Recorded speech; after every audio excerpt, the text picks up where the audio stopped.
Aujourd'hui, dans cette vidéo, on va faire un petit montage PC avec les produits de la marque Enermax que la marque m'a envoyé. Des produits pas chers sur le papier, mais vous allez voir, il y en a un qui vaut le coup. Mais on va voir ça dans cette vidéo, on va décortiquer chaque produit. Je vous ai fait aussi quelques benches sur l'Ario pour voir ses performances. Et on va voir à la fin la conclusion, si ça vaut le coup de prendre des produits de la marque Enermax. En tout cas, j'espère que vous allez bien, bienvenue sur la chaîne. Et aujourd'hui, on va partir sur un montage PC à thème avec une marque. C'est une thématique que j'aimerais mettre en place cette année, c'est-à-dire monter une config, que ce soit boîtier, ventilateur, I/O, etc. Voir les points positifs et négatifs. Et est-ce que ça vaut le coup de prendre une config complète chez une marque? Dites-moi en commentaire si vous voulez plus de vidéos comme celle-ci. Et n'oubliez pas, comme d'habitude, de mettre le pouce bleu, de vous abonner si ce n'est pas déjà fait et d'activer la cloche des notifications. C'est grâce à ça que je vais pouvoir contacter des marques, car grâce à vous, je vais pouvoir mettre mon travail en avant. Donc dites-moi aussi en commentaire quel genre de marque vous aimeriez bien que je fasse une thématique. Si bien sûr ils me répondent positivement.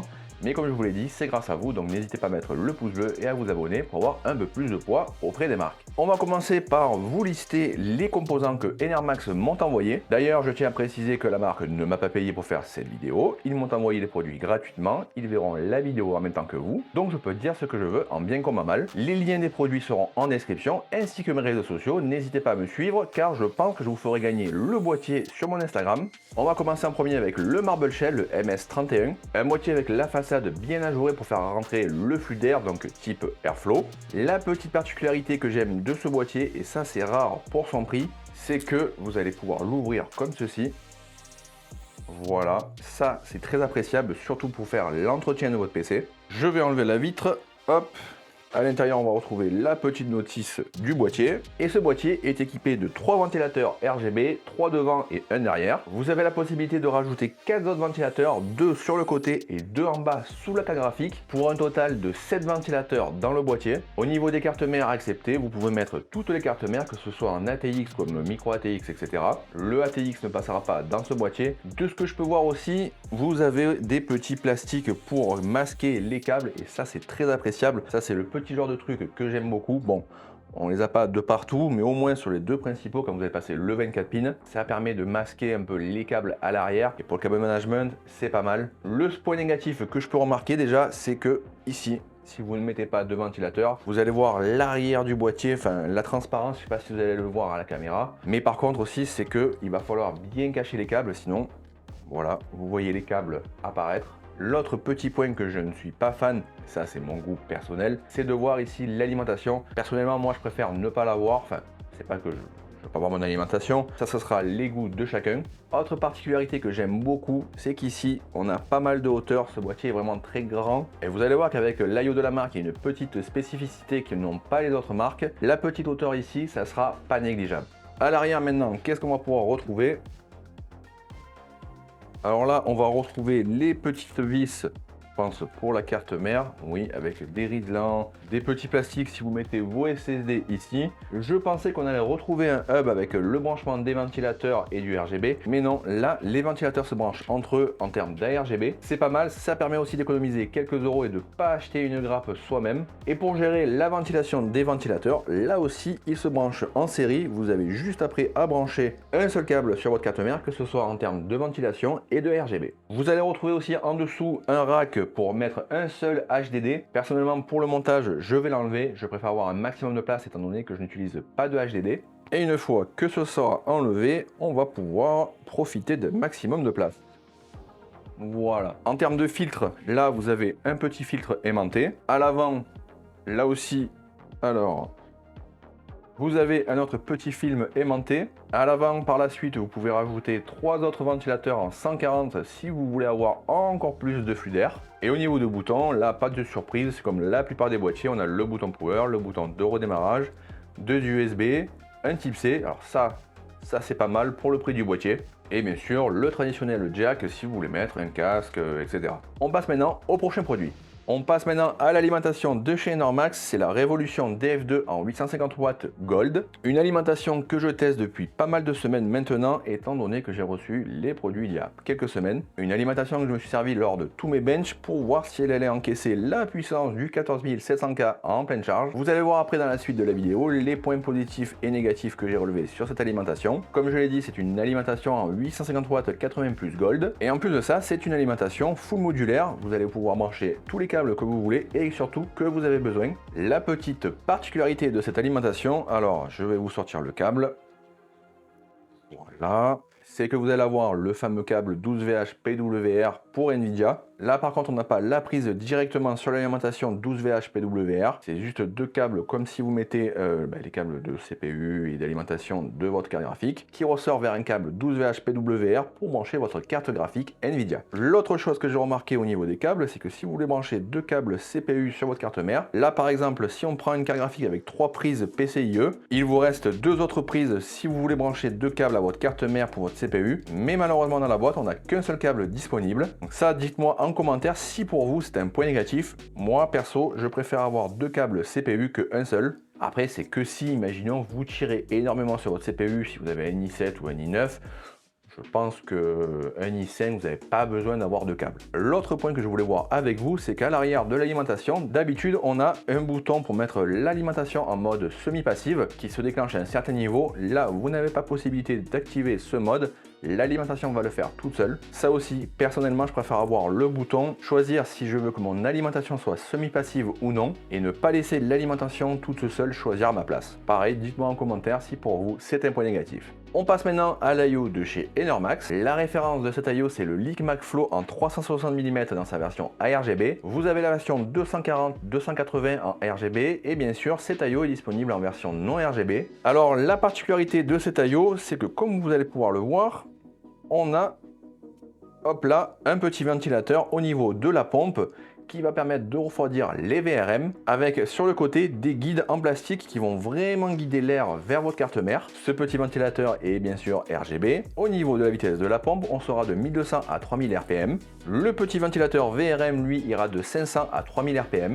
La petite particularité au niveau des câbles, c'est que comme vous pouvez le voir, ils sont vraiment très courts. J'espère qu'on va pas manquer de longueur et qu'on va pouvoir brancher convenablement pour pas qu'on ait tout simplement les câbles qui soient extrêmement visibles dans notre boîtier. Au niveau du radiateur, là par contre, petite particularité, vous avez un radiateur de 38 mm d'épaisseur. La moyenne d'un radiateur d'un IO, c'est entre 27 et 28 mm. Là, on est vraiment sur un gros bébé. Donc attention, en fonction de votre boîtier, ça peut taper au niveau des VRM de votre carte mère ou même de vos barrettes de RAM. Au niveau des ventilateurs, là vous allez retrouver des ventilateurs ARGB. Vous allez retrouver une prise propriétaire pour pouvoir brancher ensemble les ventilateurs et ensuite brancher un seul câble pour brancher directement à votre carte mère. Au niveau des spécifications des ventilateurs, on va pouvoir aller de 500 à 1800 RPM, 58,03 CFM et 2,4 de pression statique. Sur le papier, c'est pas non plus des gros ventilateurs, mais j'ai été agréablement surpris des performances de cet IO. Vous allez voir ça dans la suite de la vidéo. On va passer maintenant au montage de ce build. Je vais vous faire un petit timelapse pour vous montrer le montage de ce boîtier, de cet IO, etc. On va parler ensuite des perfs de cet IO et on va se retrouver ensuite pour les points positifs et négatifs que j'ai pu noter sur ce build et surtout sur les composants de la marque Enermax. Au niveau de la config, c'est ma config traditionnelle que je me sers pour les benches avec la carte mère, l'Asus-TUF Z790 dans sa version Pro, la nouvelle carte mère. Au niveau du CPU, c'est toujours mon i7 14700KF avec comme RAM de la Corsair Vengeance DDR5 en 7200 MHz. Et niveau carte graphique, là par contre, vous attendez pas à avoir un gros modèle. J'ai récupéré ma 3070 Ti que je me sers juste occasionnellement. Bref, on se retrouve juste après le timelapse de ce montage de ce PC et des performances de cet IO. Make a life for myself.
Après ce petit moment montage, on se retrouve maintenant pour les performances de l'Ayo. J'ai voulu vous faire un petit comparatif avec deux autres systèmes de refroidissement pour vous montrer les performances de cet Ayo. L'AlphaCool Core 1 que j'ai déjà présenté sur la chaîne, c'est un bloc Water Cooling Custom. J'ai aussi pris les résultats de l'Asus Ryujin 3 que j'ai présenté récemment sur la chaîne où les performances étaient vraiment pas mal. Donc en premier, en IDLE, on peut remarquer que l'Ayo de chez Enermax s'en sort vraiment pas mal. Bon après là, que ce soit 26 degrés, 28 ou 27 degrés, on est vraiment dans un mouchoir de poche en IDLE. Mais là où on va voir les performances de cet Ayo, c'est sur Cinebench R20. Le Waterblock CPU s'en sort avec 88 degrés, l'Enermax à 92 degrés et le Ryujin 3 à 94 degrés. Je rappelle que l'Ayo de chez Enermax vaut pratiquement 3 fois le Ryujin 3. Sur R23, l'AlphaCool Core 1 est à 90 degrés, l'Ayo de chez Enermax est à 93 degrés et le Ryujin 3 est à 95 degrés. Là aussi, l'Ayo de chez Enermax s'en sort vraiment pas mal. Sur R24 maintenant, les 3 s'en sortent vraiment pas mal, mais l'Ayo de chez Enermax est ex-aequo avec un Waterblock CPU d'un Water Cooling Custom, preuve encore que cet Ayo est vraiment pas mal. Et maintenant sur Prime 95, je rappelle que Prime 95 c'est vraiment le pire du pire en termes de logiciel, il va tirer le plus possible sur votre CPU. Et là, l'Ayo de chez Enermax, on peut voir qu'il est ex-aequo avec l'AlphaCool Core 1. Je rappelle que c'est un bloc de Water Cooling Custom avec une boucle de Water Cooling en souple, donc preuve encore que cet Ayo est vraiment très bon. Donc vraiment, cet Ayo c'est une surprise, il arrive à garder nos CPU les plus gourmands au frais, à voir bien entendu sur un Intel i9 si on arrive à le garder aussi au frais,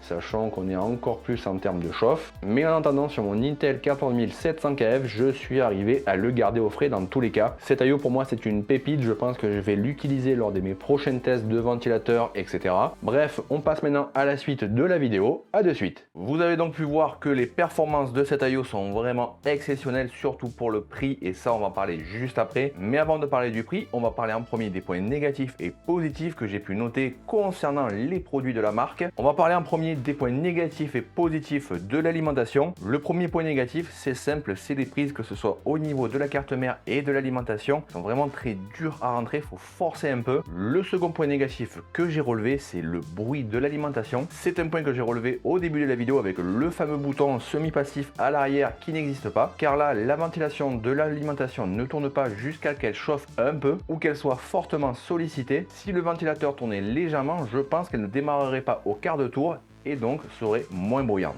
Et le dernier point négatif que j'ai relevé, c'est simple, c'est le câble CPU. Il n'y en a qu'un qui se divise en deux. J'aurais préféré, comme j'ai dit au début de la vidéo, avoir deux câbles CPU à brancher à l'alimentation et brancher directement deux câbles à la prise CPU de ma carte mère. Là, on a un seul câble qui se branche à l'alimentation, qui se divise en deux à la fin. Vous allez me dire, au niveau des prises, il n'y en a que 5 à l'alimentation. Mais comme vous pouvez le voir, je n'ai que deux câbles à brancher à ma carte graphique. J'aurais donc pu brancher deux câbles CPU à l'alimentation. Les points positifs maintenant sur cette alimentation. Le premier point positif que j'ai noté, c'est qu'elle est toute petite. Vous avez pu le voir pendant le montage, on a pas mal de place pour cacher les câbles. Avec une plus grosse alimentation, on aurait eu moins de place et donc on aurait dû un peu plus tasser les câbles. Le deuxième point positif, elle est quand même assez bien fournie en termes de câbles et surtout, si vous avez une Nvidia, vous avez le câble 12VH PWR fourni dans la boîte. C'est rare les marques qui le fournissent, parfois c'est même en option. Là, une marque moins connue fournit le câble et ça c'est appréciable pour le consommateur. On va passer maintenant au point négatif du boîtier. Le premier point négatif que j'ai pu relever sur ce boîtier, c'est simple, je l'ai dit au tout début de la vidéo, c'est le fait que ici,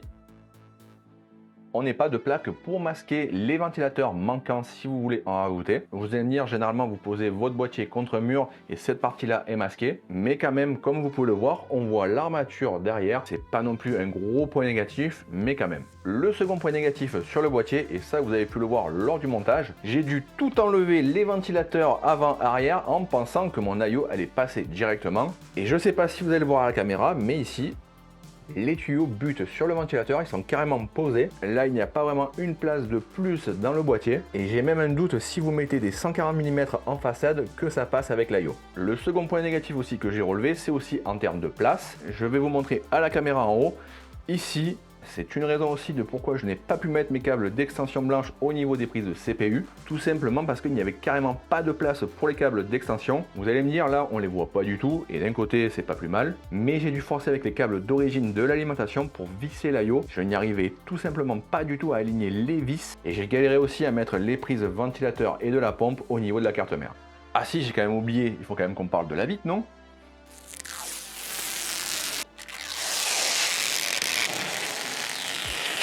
On va quand même parler des points positifs de ce boîtier. En premier, c'est simple, c'est ça.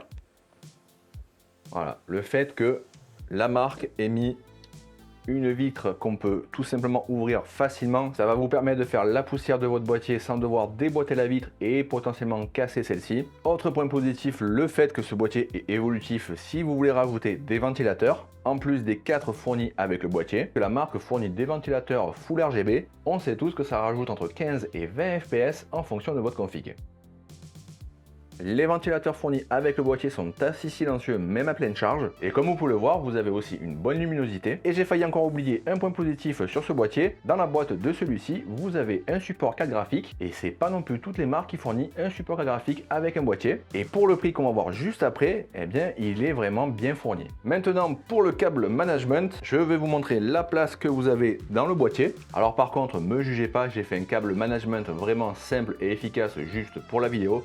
D'habitude, je m'applique un peu plus. Donc pour le câble management, il va vraiment falloir calculer comment vous allez mettre vos câbles parce qu'on n'a pas non plus énormément en termes de profondeur. Mais comme vous pouvez le voir, avec des câbles d'extension, ça passe. Et vous voyez, comme je l'ai dit tout à l'heure, on a quand même pas mal de place pour les câbles de l'alimentation. Bon, si vous rajoutez un HDD, on est ric-rac. Mais par contre, l'alimentation a quand même pas mal de place. C'est dû au fait, comme je l'ai dit juste avant, du fait que l'alimentation est vraiment assez petite. Maintenant, si vous rajoutez les 2 ventilateurs sur le côté et les 2 ventilateurs sous la carte graphique, je me demande si c'est pas un peu juste en termes de place. Ou alors vous allez faire un gros fourre-tout en dessous avec l'alimentation.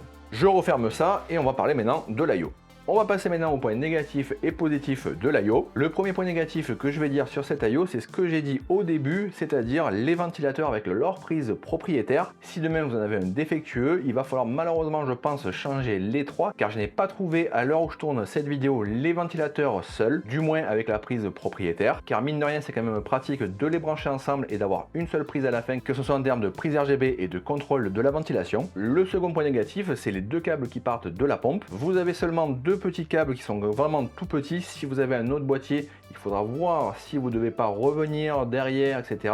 Là, c'est caché par le radiateur. Mais par contre, si vous avez un boîtier un peu plus gros, je pense qu'il va falloir les faire passer derrière et prendre des rallonges, car ils risquent d'être un peu trop courts pour pouvoir les cacher derrière. Un autre point négatif que j'ai relevé, c'est le bruit du tout petit ventilateur quand il est à fond. Mais le bruit est quand même présent, c'est pas non plus un avion de chasse, mais voilà, il se fait entendre. Et donc, on va enchaîner sur les points positifs. Le premier gros point positif, c'est les performances de cet IO. Pour le moment, il est numéro 1 en termes de test sur mon Intel 14700KF. Vraiment, pour son prix, les performances sont au rendez-vous. C'est dû, je pense, à l'épaisseur du radiateur qui emmagasine pas mal la chaleur et les ventilateurs qui font leur job en termes de dissipation, et pourtant ils n'ont pas énormément de grosses spécifications, comme quoi il ne faut pas juger sur le papier. Maintenant, on va passer à la conclusion de tout ce matos que la marque Enermax m'a envoyé. Encore un grand merci à la marque de m'avoir envoyé ces 3 produits. Est-ce que je peux vous conseiller les produits de la marque Enermax? Oui, parce que pour moins de 330 €, vous pouvez avoir une alimentation, un boîtier et un IO, et en plus de ça, un IO très performant avec un boîtier qui pourrait être évolutif. Après, en termes de qualité des matériaux, vous allez avoir toujours mieux, mais quand même, il faut relever que pour le prix, il est vraiment bien fourni. Pour l'alimentation, si vous avez un gros CPU, je vous dirais de partir sur une marque un peu meilleure que celle-ci, mais sur l'IO et sur le boîtier, c'est des produits que je peux vous recommander. Mais par contre, ça, il faudrait que toutes les marques fassent ce genre de système. Et pour finir sur la conclusion, on va parler du prix, étant donné que je vous ai teasé il y a quelques instants que pour moins de 330 €, on peut avoir ces 3 produits. L'alimentation, à l'heure où je tourne cette vidéo, si j'arrondis, est à 125 €. Le boîtier, lui, est à 79 €. Comme je vous l'ai dit depuis le début de la vidéo, pour son prix, ce boîtier est vraiment une pépite en termes d'évolutivité. Et l'IO, lui, est à 124 €. Oui, 124 €. Autant vous dire que cet IO met une claque à certains IO qui dépassent même les 400 €, comme celui que j'ai récemment présenté sur la chaîne. Si vous voulez donc un IO esthétique et performant, vous pouvez partir les yeux fermés sur cet IO. Après, comme je l'ai dit, c'est à vous de voir si vous aimez le petit ventilateur sur la pompe. Mais cet IO, je vais le garder précieusement pour de nombreux tests que je vais effectuer prochainement sur la chaîne. Maintenant, à vous de me dire en commentaire qu'est-ce que vous avez pensé des produits de la marque Enermax que j'ai présenté aujourd'hui dans cette vidéo. Aussi de me dire si ça vous plaît ce genre de thématique où on va monter une config et parler du produit et des produits en règle générale. Si vous voulez un des produits que j'ai présenté dans cette vidéo, les liens sont en description. Ainsi que mes réseaux sociaux, n'hésitez pas à me suivre étant donné que je vais vous faire gagner prochainement le boîtier de la marque. Et au lieu que ça prenne la poussière, je préfère vous l'offrir avec des petits jeux concours sur les réseaux sociaux. Et n'oubliez pas de mettre le pouce bleu en bas de la vidéo pour me soutenir et surtout aider au référencement de cette vidéo, de vous abonner si ce n'est pas déjà fait. Je vous affiche à l'écran les derniers tests ou vidéos réalisés sur la chaîne. C'est Anthony. Allez, salut!